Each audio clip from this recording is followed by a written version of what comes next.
the political rights of the people of Syria.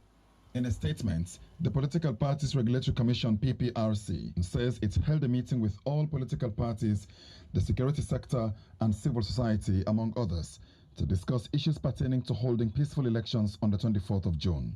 It says the meeting resolved that political processions or rallies, a common and colorful, even if sometimes violent feature of politics here, be banned. The Commission says electioneering periods are no moments for dancing and merriment, but rather a time for deep reflections and evaluation of politicians.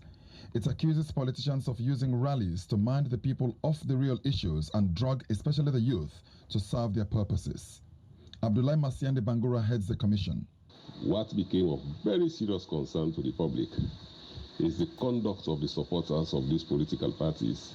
They used to commit a lot of distressful things. And again, we were mindful of the fact that over the years, politicians and their operatives, surrogates, they've been peddling a lot of inflammatory statements on social media, tribal slurs, hate speech. So we are mindful of the fact that if political party supporters will again process in the numbers they used to process to those designated areas, there is every likelihood that they may compromise public safety. And they have two options: to maintain those processions, or rally as they call them, and then be prepared to own up to the outcome. The second option was we suspend those rallies. At the end of the day, the political parties chose to accept the latter, that we put on all these rallies for the forthcoming election. When official campaigning starts in May, political parties will be expected to converge in designated areas and not process on the streets with hailers and motorcades. However, the main opposition APC party have opposed the ban, saying, among other things, that it is impracticable. Lansana Doumbia is their Secretary General. We want street rally for the people of this country to exercise their constitutional rights. Almost all the other political parties were for the ban.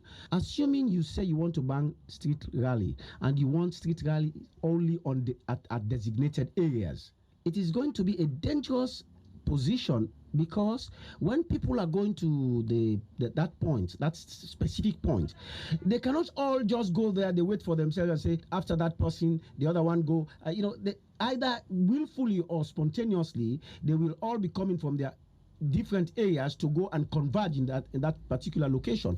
You will have a group of people, and you don't expect them to keep quiet.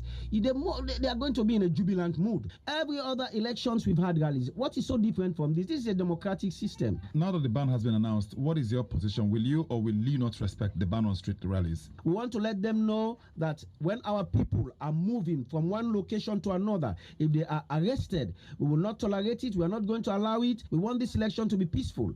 We want this election to be free and fair. We are not going to allow anything less than a free and fair elections. The PPRC insists the APC party did agree to the ban in the meeting with stakeholders.